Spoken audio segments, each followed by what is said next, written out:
Okay, and now we've got James Ogilvie from Griffith University to present about raising the age of criminal responsibility.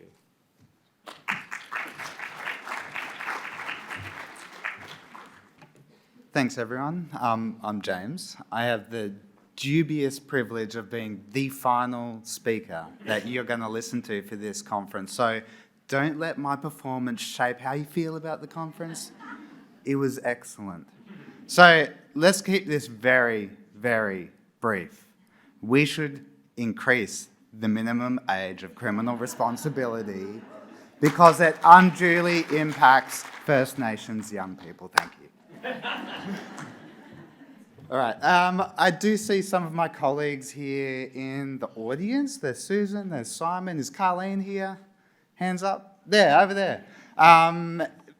They've been helping me with this piece of work, so they are to blame for some of this as well. It's not just me. But seriously, they've helped me a lot in doing this piece of research.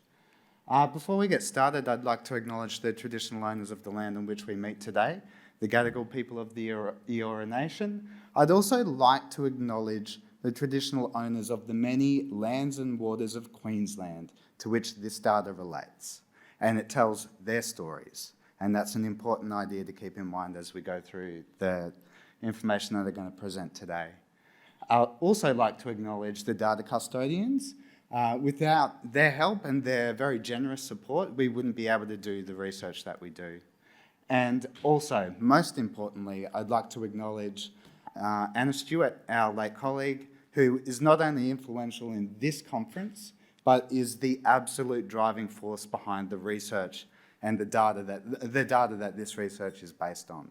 So Anna, from a very early age, saw the benefits of linked administrative data in telling stories about crime in Queensland and long-term longitudinal stories. So she understood the power of the data. And one thing that I was really struck by about this morning in the panel session was when Edwina spoke about the importance of data in telling stories. So I did make a little note, and I'm going to read it because I don't think I can riff on this. I did have a think about it and think about how best to present this. And I think that what I'm going to talk about today is a conversation about the minimum age. The conversation about the minimum age of criminal responsibility is really a story about First Nations young people, especially First Nations boys. And that's going to become very clear as we go through the presentation today. Okay, so I'm not going to spend too much time on this idea of the minimum age of criminal responsibility. It has been touched on throughout the conference. I've seen little comments here and there about it. So there's obviously a lot of significant variation in the minimum age of criminal responsibility internationally, ranging from as low as 6 up to as high as 16 years old. So the UNCRC has recommended that the minimum age of responsibility should be raised to at least 14 years old as a benchmark. I've seen some comments that it should be nowhere below 14 years of age. In Australia, it's mainly 10 years old, but there are discussions happening, especially in Northern Territory and Victoria and ACT, about raising the minimum age at least to a minimum of 12 years old, which is a move in the right direction, but frankly not old enough. So a lot of these discussions nowadays are being had in the context of development and the fact that kids are not at a stage of development during that 10 to 14 years of age where they're able to really understand the behaviour that they're engaging in, is that development hasn't yet finished yet. How can a child be responsible for actions when their capacity for reasoning is not there yet? So there have been increasing calls to raise the minimum age of criminal responsibility, and in Australia a lot of those calls have been made in the context of low ages discriminating against First Nations children, and also the fact that it discriminates against children from the most disadvantaged and vulnerable backgrounds. So this idea of criminalising children who are 10 to 14 years old is this idea that criminalisation maintains a cycle of disadvantage and locks people in or entrenches young people in a cycle of crime and violence. So the counter to this, and there are some ridiculous arguments out there by some ridiculous people who are saying that, well, what about the community safety and these children are committing awful crimes? I'm not discounting the fact that children can commit awful crimes, but we need the data to say what offences are young people committing at those earliest stages of contact with the criminal justice system. And that's what we really aim to do with this piece of research, to take a level, even-keeled look at what offences are young people committing, and then what do their offending careers look like over the long term. Okay? All right.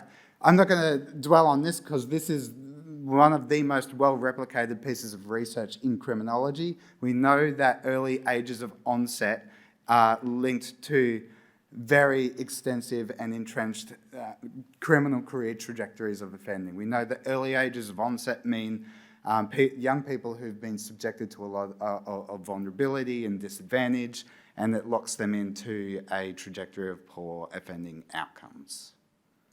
Okay, so in terms of our current study questions, we really wanted to understand, using Queensland birth cohort data, who are the young people who are having finalised contacts with the criminal justice system at the earliest stages of criminal responsibility. I think I've already answered that.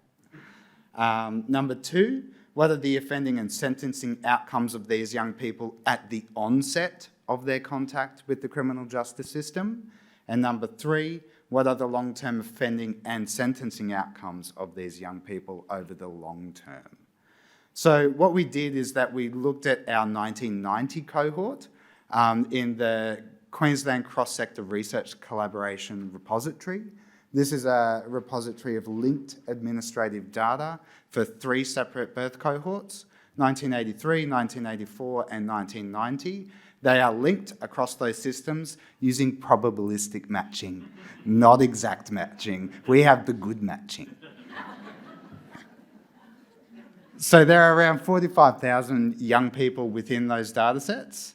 About 6.3% of those individuals in the cohort, or in the 90 cohort, are First Nations. Our offending data is a combination of diversions, so police diversions, where a young person admits that they've committed an offence, and also finalised court outcomes or for proven offences. So police diversions are typically covered in our data set from about age 10 to 17 years old, and our court outcomes are covered for young people from 10 to 24 years old. So our coverage for the 90 cohort goes up to age 24. Our offences are coded according to the general ASOP codes or the QASOP codes, the Queensland versions of them. We looked at individual offence types, but we also aggregated our offences up into sexual, violent, non-violent and minor categories of offending. And we also looked at broad sentencing outcomes for young people as well. Okay, in terms of our analytic approach, the first thing that we're going to look at is the prevalence of offending for the entire 90 cohort between the ages of 10 to 24. Then we're going to look at the youth offending prevalence. So this is young people who are having contact during the youth justice phases. So we're capturing the young people who are having those contacts at the earliest stages of onset. Then we're going to look at age at first contact and see how that might differ across demographic categories. And then we're going to classify young people based off the age of first contact. And we have 3 groups: those who are aged 10 to 11 at first contact, 12 to 13 at first contact, and 14 to 16 years at first contact, and see whether there are any differences across those groups in terms of the offences they first come to contact with the justice system with and their overall long-term offending outcomes. All right. So this is really the graph or the figure that got me interested in this idea in the first place. So in terms of the prevalence of offending for the entire 90 cohort between the ages of 10 to 24, about 28% of the cohort will have contact with the justice system in terms of a police diversion or a finalised court outcome. So you can see that there is very significant overrepresentation of First Nations people. Look at the proportion of First Nations men or boys who are having contact with the justice system up to age 24. Almost 82% of First Nations males will have contact with the justice system by the time they're 24 years old. Now, if you look at the earliest ages of contact, the orange bars represent the proportion of the First Nations males who are having contact at any given age in our observation period. And you can see at these youngest ages, very large proportions of Indigenous males are having contact. So that's what really got me interested in this idea in the first place, is that there is just massive overrepresentation, and this number is absolutely ludicrous. Okay, so in terms of looking at young people who are having contact during ages 10 to 16, and I should say that 10 to 16 in Queensland at the time was the youth justice system. 17-year-olds were dealt with in the adult justice system. So about 10.8% of the cohort had contact during the youth justice phases of the justice system. So importantly, despite only accounting for 6.3% of the cohort, First Nations individuals comprised 24.8% of the sample with a proven youth offence. So that is 1/4 of the cohort with a YJ contact were First Nations. Okay, looking at the age at first contact, I've made this purposely shit. When we explode this out into the separate demographic groups, we can see that ages of onset differ significantly by demographic groups defined by gender and by Indigenous status. So again, most importantly, the story that this is really about is First Nations males are having the highest proportions of individuals with contact during the earliest ages of possible contact with the criminal justice system. And frankly, there are differences across all the different groups, which is important for policy. So when you intervene with different demographic groups. Okay, now when we divide our YJ sample into their ages of onset, we can see significant demographic differences across the three onset groups. So if you look at the 10 to 11-year-old group, around about 36% of that group consist of First Nations males. 36.2%. Let that sink in for a moment.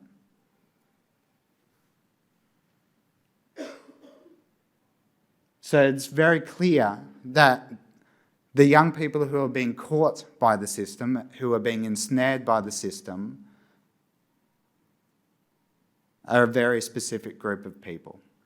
And it's First Nations young males. So despite First Nations young males only accounting for 3.5% of the cohort, they represent 36.2% of the 10 to 11 years onset group, and they represent 16.5% of the entire youth justice sample. Okay, now what we then looked at across the three onset groups were the types of offences that they are being caught for, or cautioned, or diverted for, or finalised in court for when they are having during their onset period. So for the 10 to 11-year-olds, these are the top frequency offences that they are being caught for or finalised for, and they are entirely property related. Now, I should say sorry, let me go back. Go back. I meant to use the laser pointer. There is this offence here, but keep in mind that this is a really small number of young people. So if we go back again, we can see that the 10 to 11-year-old group only consisted of 456 young people. They're only a very small group of people. So when we're talking about indecent treatment of a child getting into the top 10 offences at onset, it's committed by a really small number of young people. So 20 offences, but that was only committed by 10 young people. But by and large, the majority of offences are property related. Same story for 10 to 13-year-olds, mainly property related. We start seeing some stuff relating to drugs come in. And then when we look at the 14 to 16-year-olds, again, property related. And again, we start to see more of the drug and alcohol related offences popping up, which is not easily explainable. So at onset, these young people are committing very minor offences. Now, if we again look, this is my final slide about, not the final slide, but the final slide about our offending at onset. We can see that the proportion of young people who are committing serious offences at onset is very low, and it's most low for the 10 to 11-year-olds. In terms of, most of these young people are being diverted during their earliest onsets. Very few of them are being put on supervised youth justice orders, and no young people who are 10 to 11 get put on detention. None of the 10 to 13-year-olds get on detention, but 12 of the later group get put on detention during their onset periods, and that's because they would have onsetted with quite serious offences. Okay, looking at offending rates, so now we're moving on to overall offending outcomes. When you consider the entire observation period from age 10 to 24, and when we account for the age of onset and the, let's say, time at risk, it's very, very clear that over the entire period, 10 to 11-year-olds, sorry, I'll go back. No, I'm an idiot, sorry. 10 to 11-year-olds have an absolutely staggering rate of offending. So it's 237.84 offences per 100 person years. So again, this takes into account the age at which they started, so that everyone essentially has the same observation period to offend in terms of their calculated rate. And it steps down, so the older you get at onset, the less intensive your overall offending outcomes. But I should note here that anyone who has contact with the YJ system is essentially the prospects aren't good for overall offending outcomes. Next slide. So when we look at the number of finalised appearances, this is really more a measure of how many reappearances or how many reoffending events that the young people experience. You can see that the 10 to 11-year-old group, almost 40% of them will have over 10 appearances or finalised appearances, either in terms of diversions or court outcomes. So 40% will have over 10. And again, you can see it step down as you have a older age of onset. If we look at the mean total number of offences by age of onset group, you can see that the 10 to 11-year-old group, which is coloured here by the green bars of the graph, across all different types of offending, so youth offences, adult offences, and all offences, the 10 to 11-year-old group, on average, are committing a much higher number of offences. Okay, next one. In terms of offence types, we can also see that over the long term, the 10 to 11-year-old group are much more likely to have a violent offence, and also much more likely to have minor offences, which would relate to some of the offences against public order and justice procedures. So they're getting more technical breaches as well, because of more contact with the criminal justice system. We can also see that they're much more likely to receive detention at some point during their criminal career, and also much more likely to have adult incarceration at some point in their criminal career as well. And also much more likely to be put onto a community-based supervised order.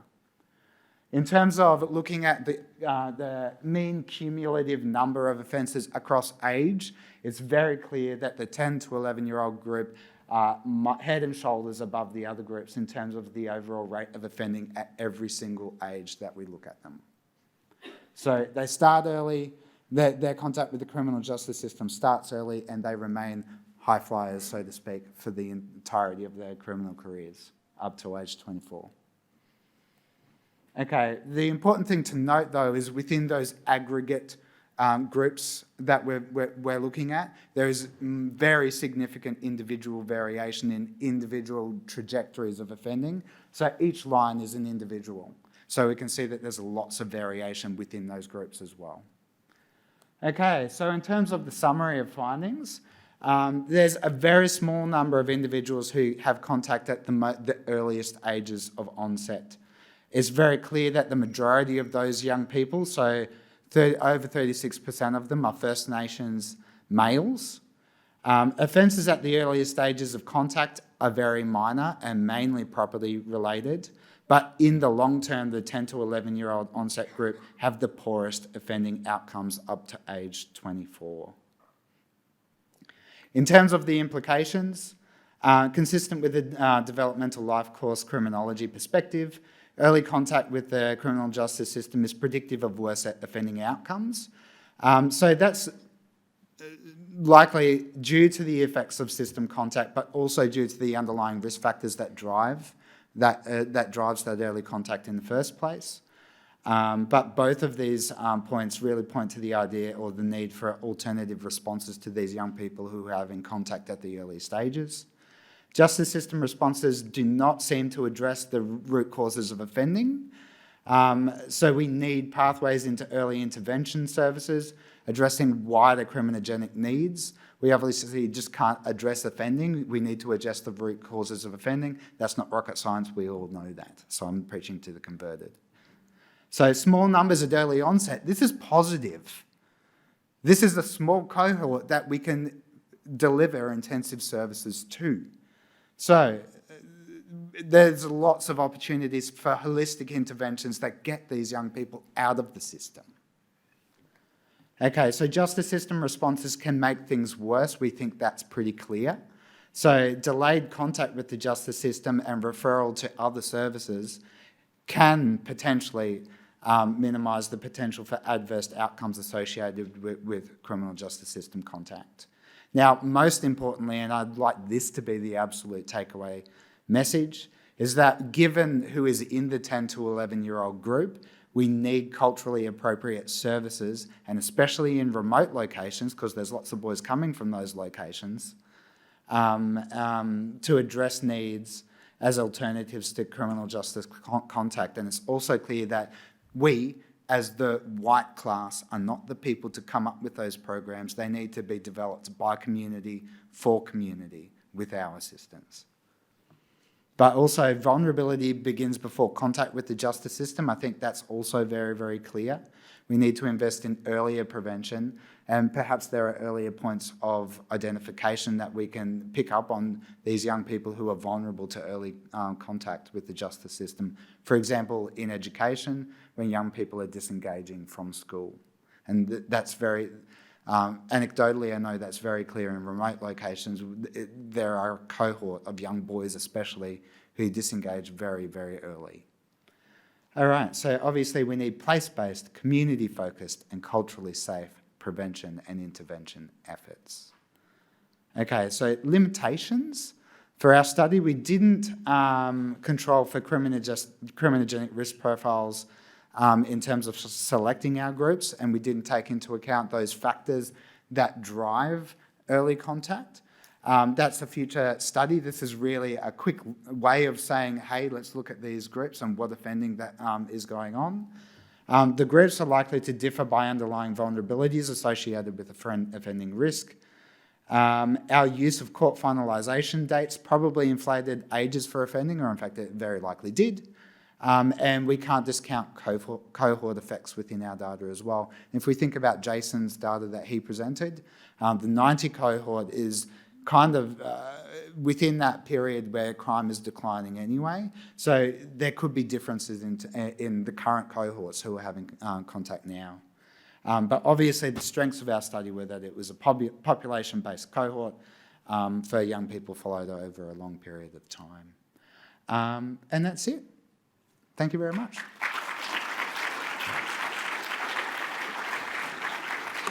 Thanks so much, James. We still have a lot of time for questions if anybody's got some. Oh yeah, just Nick in the front.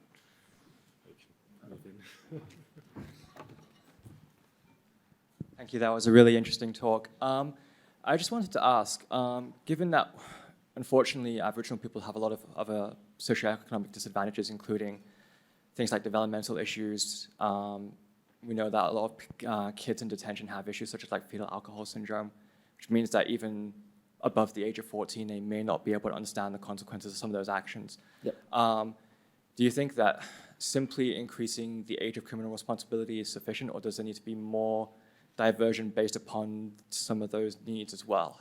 I think you're absolutely right. Just simply increasing the age isn't enough. And I think this is, sorry, I didn't really get to this, and I think it's probably because I glossed over the front part, which I shouldn't have.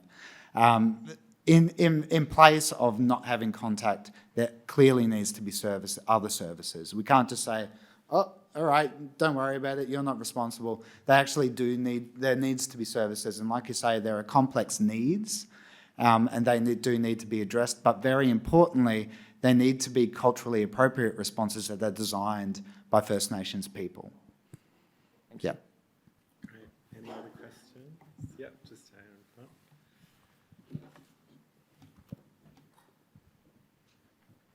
I was just curious if there's a plan to update with a new cohort, a younger cohort, because I think anecdotally the story's probably not gotten better since the 1990 cohort.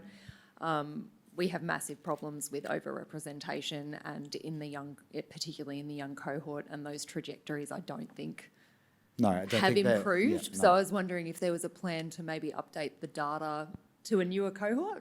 Emphatically, yes. Carleen over here is going to be one of the significant drivers of that, but we would love to. Please put in a good word for us. So we are planning to extract longer periods of data, add a new cohort, and also potentially add new data sources would be our ideal way of going about it. Yep. Oh, that's Troy, yeah. Sorry, Troy is also leading this project as well. Any other questions?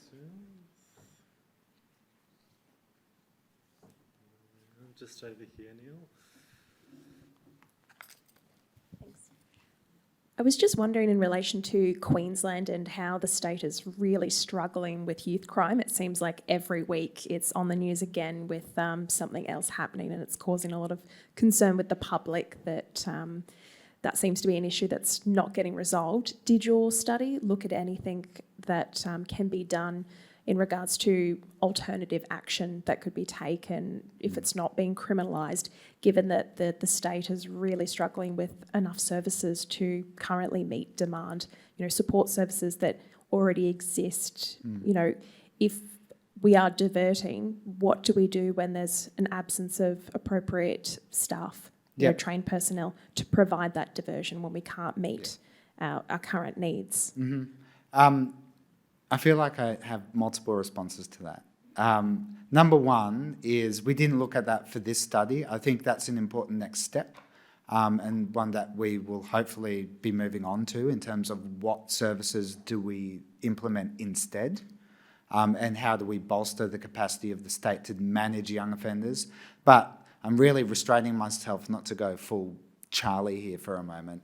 But one of the issues is that we don't necessarily have a youth offending problem, and this relates to this idea of the crime drop.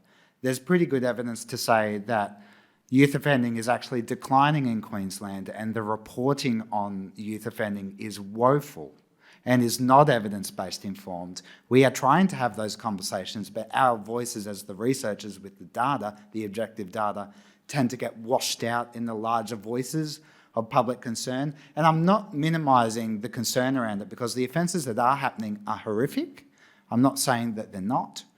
But what we do know is that overall youth offending is actually declining, but similar to what Jason was talking about, there is a small core group of young offenders who have always been there, but are potentially offending at much more serious levels.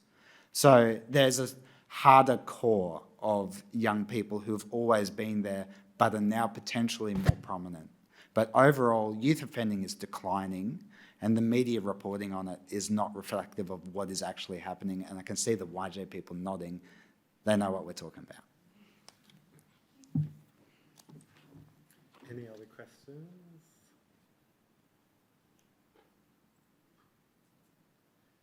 Okay, seems like a lot of people keen to leave. But thank you so much for that presentation.